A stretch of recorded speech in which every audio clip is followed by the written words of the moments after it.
B.Ed Entrance Examৰ Numerical Ability Part 3 ইয়াত আমি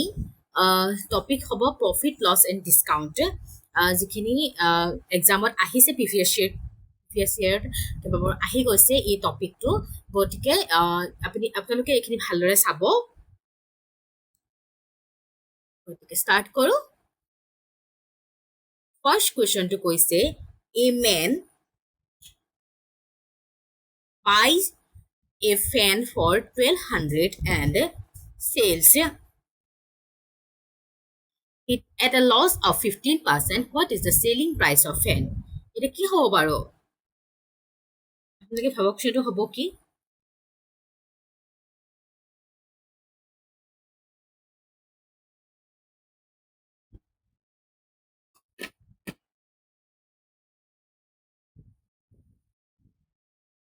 এতিয়া এইকেইটা কৰাৰ আগতে পিছে মই আপোনালোকক কেইটামান ফৰ্মুলা দিব বিচাৰিছোঁ যেতিয়া আমাৰ প্ৰফিট উলিয়াব দিয়ে ন তেতিয়া profit selling price minus cost price আৰু যেতিয়া প্ৰফিট পাৰ্চেণ্টেজ উলিয়াব দিয়ে তেতিয়াহ'লে কি হ'ব selling price minus cost price divided by ঠিক আছে আৰু যদি আমাক selling price উলিয়াব দিয়ে সেইটো হ'ব তেতিয়া cost price 1 plus যদি প্ৰফিট হয় তেতিয়া আৰু যদি selling price উলিয়াব দিয়ে তেতিয়া আমাক এনেকৈ হ'ব profit by 100 আৰু যদি লছ হয় তেতিয়াহ'লে লছৰ ফৰ্মুলা একেটাই loss CP minus S cost price minus selling price হ'ব লছত ঠিক আছে এটা আপোনালোকে মনত ৰাখিব আৰু তেনেকৈ একেধৰণে আপোনাৰ যদি selling priceটো লছৰ ক্ষেত্ৰত উলিয়াব দিয়ে তেতিয়া কি কৰিব cost price to 1 minus loss percentage divided by 100 এনেকৈ আমি কৰিব লাগিব আৰু এটা বস্তু আছে সেইটো হৈছে আমাৰ ডিসকাউন্ট ঠিক আছে আৰু এটা কথা মনত ৰাখিব যেতিয়া ডিসকাউন্ট প্ৰফিট ওলোৱা হয় না প্ৰফিট আৰু লছ এই দুটা বস্তু সদায় কষ্ট প্ৰাইচৰ ওপৰত উলিওৱা হয় কষ্ট প্ৰাইচ যিমানটো সেইটোৰ ওপৰতে প্ৰফিটটো কিমান প্ৰফিট হ'ল কিমান লছ হ'ল সেইটো ওলোৱা হয় আৰু যেতিয়া আমি ডিসকাউন্ট উলিওৱা হয় ন ডিসকাউন্টটো কি হ'ব সেইটো সদায় মাৰ্ক প্ৰাইচৰ ওপৰত উলিওৱা হয়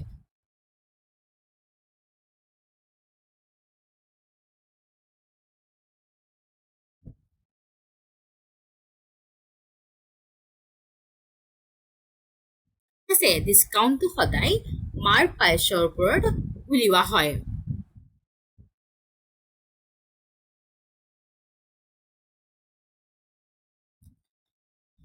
আৰু এই মাৰ্ক প্ৰাইচটো কি হয় যেতিয়া আমি কিবা এটা বস্তু ধৰক কষ্ট প্ৰাইচ 100 টকা সেইখিনি 100 টকা কিনা নামৰ কিনিলো আমি 100 টকা দি সেইটো আমি ধৰক 150 টকা বুলি আমি সেইটোক বেচিম একচুৱেলি বেচা প্ৰাইচটো চেলিং প্ৰাইচ হয় কিন্তু আমি 150 টকালৈকে যিটো কৰিলো ন আমি 50 টকাটো যে বহাই দিলো সেই 50 টকাটো হৈছে মাৰ্কআপ কৰিলো সেইটো আমি আৰু সেই 50 টকাটো লৈ পেলাই 150 টকা হ'ল নাই সেইটো হৈছে মাৰ্ক প্ৰাইচ ঠিক আছে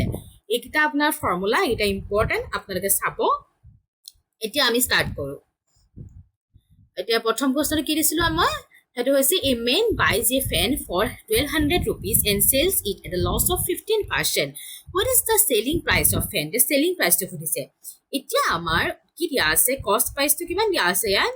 কষ্ট প্ৰাইচটো দিয়া আছে 1200 rupees আৰু লছটো দিয়া আছে লছ পাৰ্চেন্টেজ দিয়া আছে ইয়াতে এইটো হৈছে 15% ঠিক আছে এতিয়া আমাক উলিয়াব দিছে চেলিং প্ৰাইচটো আমি কেনেকৈ উলিয়াম সেইটো হৈছে লছৰ ক্ষেত্ৰত সেইটো হৈছে CP 1 minus loss percentage কিমান আছে 15 by 100 the CP value to কিমান আছে 1200 আৰু এফিলে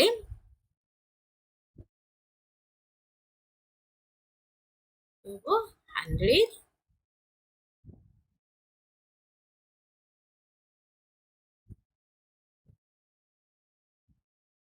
85 তো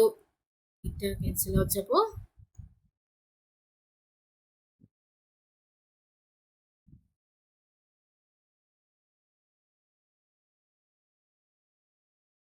ইয়াৰ ভ্যালুটো কি হ'ব 1028 সৰি 20 020 গতিকে ইয়াৰ শুদ্ধ উত্তৰটো কি হ'ব 1020 টকা এটা বুজি পালে next if the cost price of 15 articles is equal to the selling price of 12 articles find the profit percentage এটা কি সুধিছ কৈছে যে যদি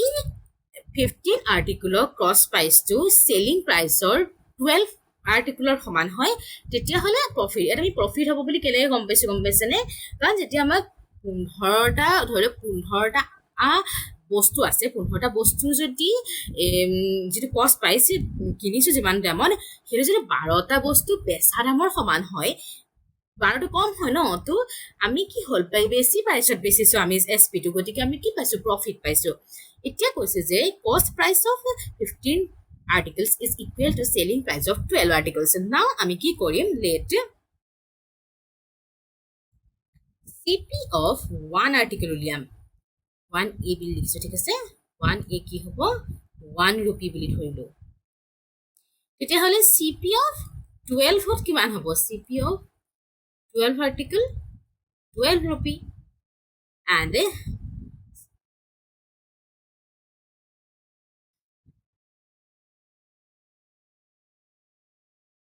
since and so আৰু next CP of 15 article কিমান হ'ব 15 rupee ঠিক আছে এতিয়া কৈছে কি আমাৰ SP of 12 article is equal to CP of 15 article হয় নাই গতিকে CP of 15 article SP of 12 article টো কিমান হ'ব তেতিয়াহ'লে 15 টকা হ'ল গতিকে এতিয়া কৈছে যে আমি প্ৰফিট পাৰ্চেণ্টেজ এতিয়া যে আমাৰ SP টো ওলালে SP টো কিমান হয় 15 rupees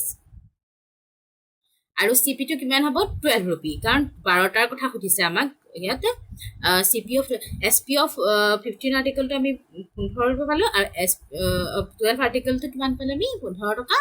আৰু CP of 12 article টো সদায় সমান হ'ব লাগিব CP of 12 article টো কিমান পালো আমি হেতু হৈছে 12 টকা গতিকে আমি প্ৰফিট পাৰ্চেন্টেজ উলিয়াব পাৰিম প্ৰফিট পাৰ্চেন্টেজ কিমান আছিল হেতু হৈছিল SP - CP divided by CP হ'ল তো আমি কি পাম 15 minus 12 into 100% ঠিক আছে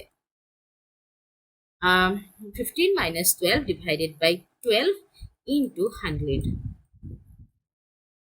so আমি কি পাম ইয়াত 3 by 12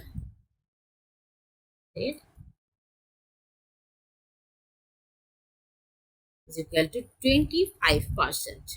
উত্তৰটো কি হ'ব option number B next an item was sold for 540 at a loss of 10%. At what price should it sold to earn profit of 20%? এটা হুত কৈছে যে কি দিয়া আছে আমাৰ SP টো দিয়া আছে 540 ঠিক আছে আমাৰ লস পাৰ্সেন্টেজটো কিমান দিয়া আছে 10% গতিকে আমি CP টো উলিয়াব পাৰিম CP কেনেকৈ উলিয়াম আমি since SP is equal to CP into 1 minus loss by 100 so আমি কি লিখিব পাৰিম আমি লিখিব পাৰিম যে SP 540 আছে আমাৰ CP টো আমি উলিয়াব লাগিব 1 minus 10 by 100 ঠিক আছে so আমি কি কৰিম 540 এটা সৰুকে লিখিছো অলপ কাৰণ 540 into আমি এটো আমি এফালে আহিলে উল্টা হৈ যাব সো ওপৰত থাকিব 100 তলত থাকিব কিমান থাকিব 90 ওকে CP equal to কিমান হ'ব 6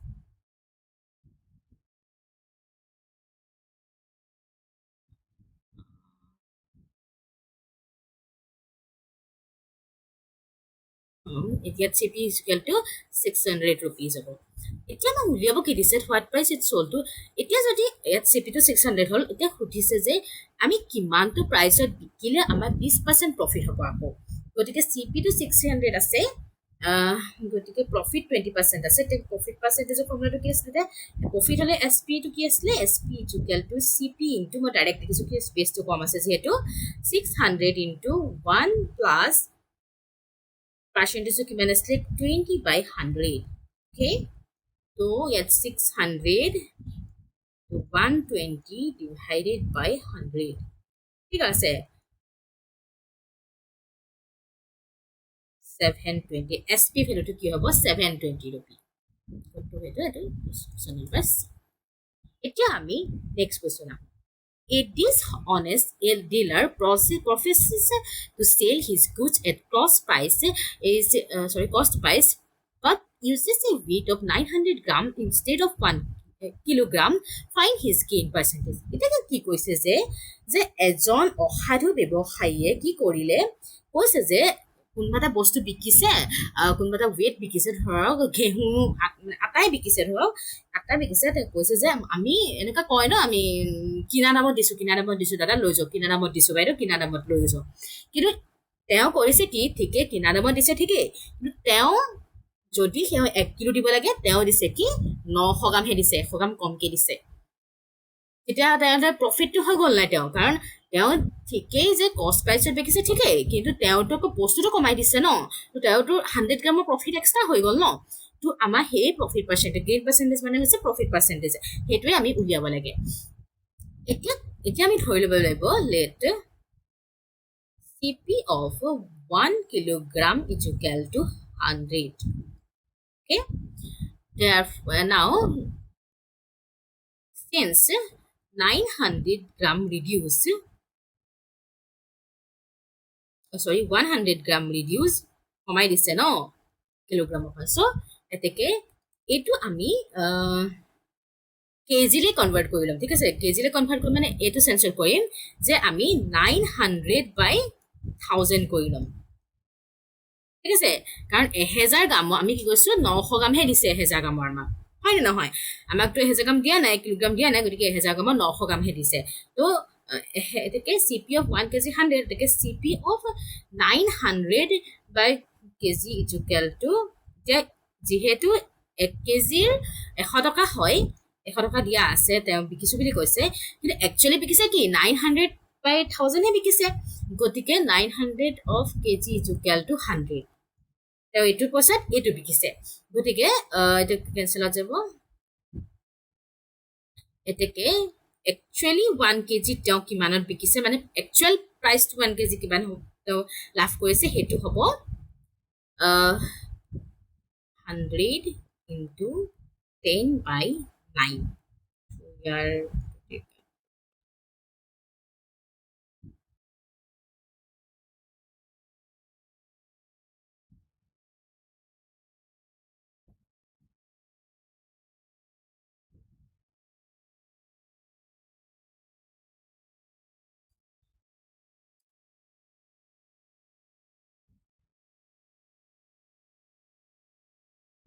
100% লগত আছে দেই আছে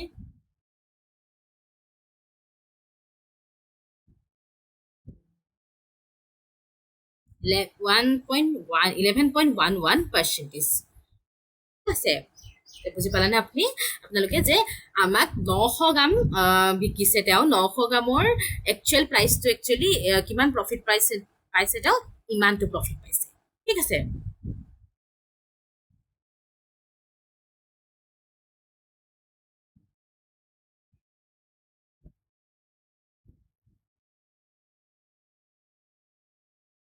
next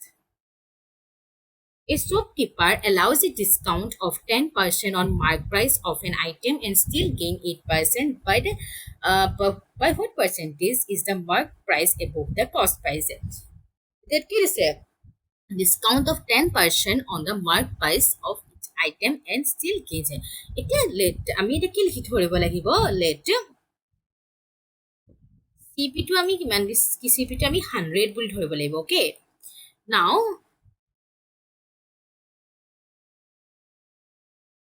yeah, therefore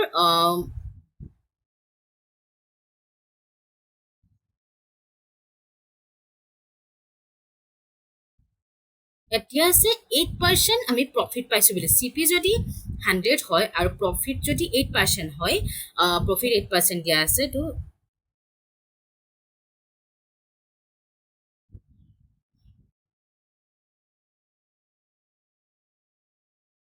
এছ পিটো কিমান হ'ব 100 ইনটু 1 প্লাছ 8/100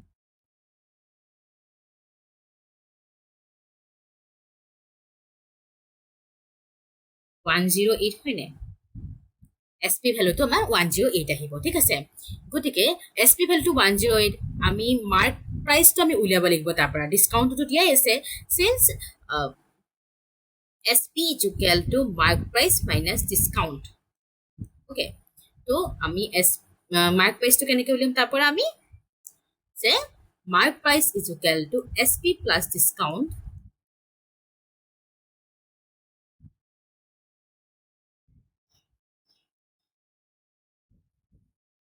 ইজ তো ডাইৰেক্ট যদি আমি এনেকৈ কৰোঁ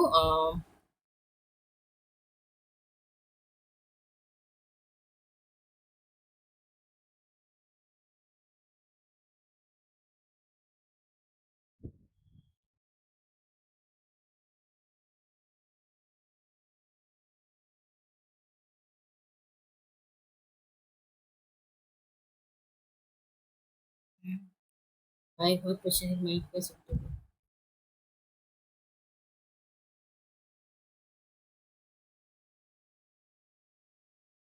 MP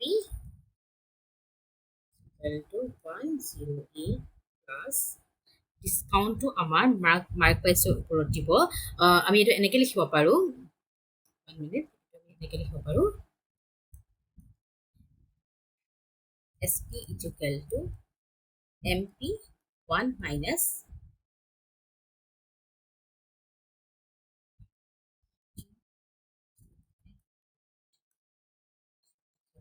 108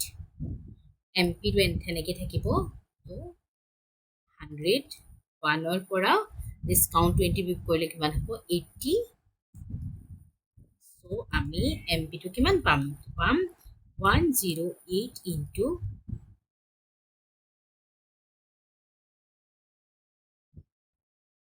ডিছকাউণ্ট 20 নহয় চৰি ডিছকাউণ্ট কিমান আছে আমাৰ 10% চ' আমাৰ 90 হ'ব ইয়াত 10/9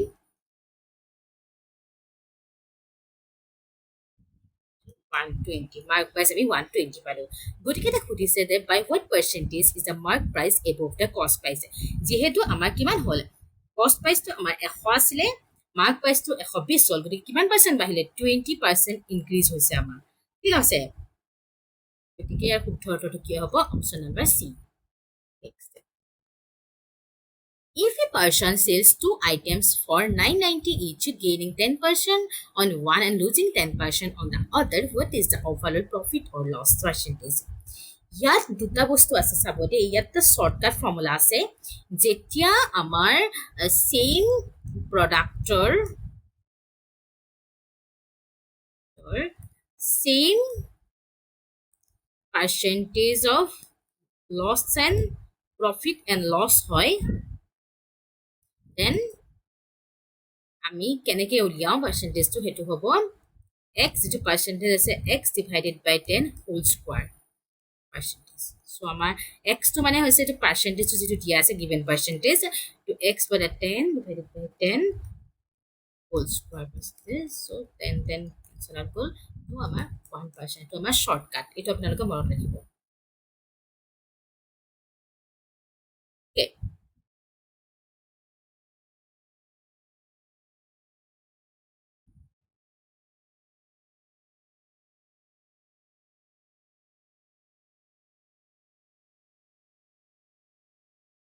আৰু ইয়াত সদায় আমাৰ এইটো প্ৰফিট কেতিয়াও নহয় এইটো আমাৰ লছেই হয় সদায় ঠিক আছে সদায় আমাৰ লছেই হয় যিহেতু আমাৰ 10%ত কিনি যদি 10%তে বিকিবলৈ হয় সেইটোতো আমাৰ লছেই হ'ব ন অভিয়াছলি চ' ইয়াৰ শুদ্ধ অৰ্থটো হ'ব 1% লছ এইটো আপোনালোকে ইভাগেও কৰিব পাৰে, দীঘলীয়া হয়, এইটো ছুটি হ'ব ইয়াতে। Find a single discount equivalent to two successive discount of 20% and 10%. এতিয়া আপোনালোকক এটা ফৰ্মুলা আছে আমাৰ, যদি আপোনালোকক সাকসেসিভ প্ৰফিট বুলি কোৱা হয় তেতিয়াহ'লে প্ৰফিট নহয় একজেক্টলি সাকসেসিভ ইনক্ৰিজ বুলি কোৱা হয় কিবা এটা বস্তু, তেতিয়াহ'লে কি হ'ব x plus y plus x y by 100 ফৰ্মুলাটো হ'ব, আৰু সাকসেসিভ যিটো ডিছকাউণ্ট দিয়া হয় সেইটোত কি হ'ব x plus y minus x y by 100 হ'ব। ঠিক আছে,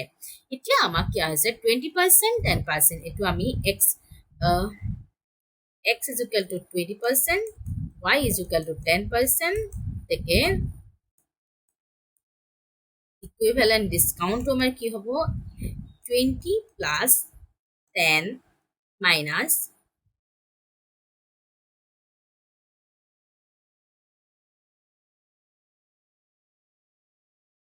200 divided by 100. Okay, therefore আমি কি লিখিব পাৰিম, লিখিব পাৰিম 30 minus 2 is equal to 28 of percentage.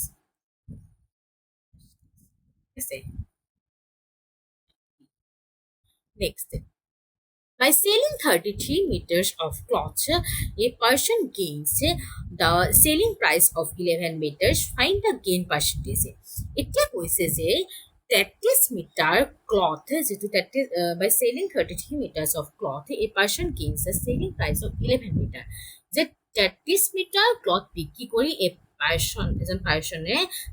Profit পাইছে 11 মিটাৰ প্ৰাইচৰ প্ৰফিট এটা পাইছে। ফাইণ্ড দ্য গেইন, কিমান পাৰ্চেণ্টেজৰ প্ৰফিট পাইছে তেওঁ সুধিছে।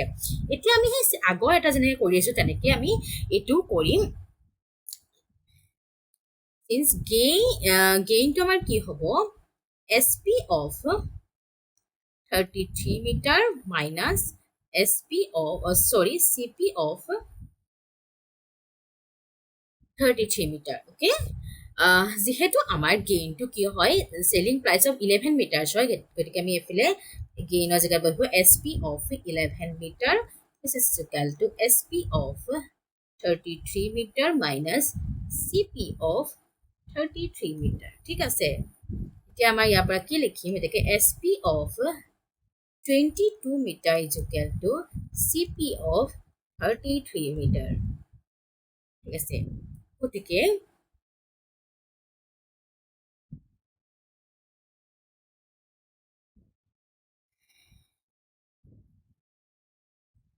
এতিয়া আমাৰ একচুৱেল গেইন পাৰ্চেণ্টেজটো কিমান হ'ব, গতিকে প্ৰফিট বুলি লিখোঁ, প্ৰফিট পাৰ্চেণ্টেজটো হ'ব SP minus CP by CP percentage 100% হ'ব। SP জেগাত বহিব 33 minus 22 divided by 22, যেহেতু আমাৰ 33 metre of CP, 33 metre CP যদি আমি 33 বুলি ধৰা হয়, 32 বুলি ধৰা হয়। ঠিক আছে, গতিকে ইনটু 100%, নেক্সট আমি পাম 11 by 22 into 100%,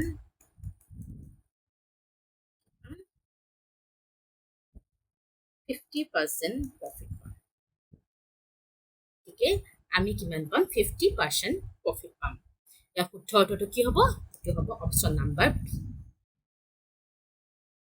গতিকে আজিলৈ আমাৰ প্ৰফিট লছ আৰু ডিছকাউণ্টৰ কিছুমান কুৱেশ্যন আগবঢ়ালোঁ, এইখিনি ইমানেই আছিলে। নেক্সট আমি আৰু এটা পাৰ্ট আনিম প্ৰফিট লছৰে, সেইটো কেইটামান কুৱেশ্যন দিয়া হ'ব, গতিকে আপোনালোকে ভালদৰে চাব এইখিনি, আৰু কিবা প্ৰব্লেম পালে মোক নিশ্চয় সুধিব। Thank U.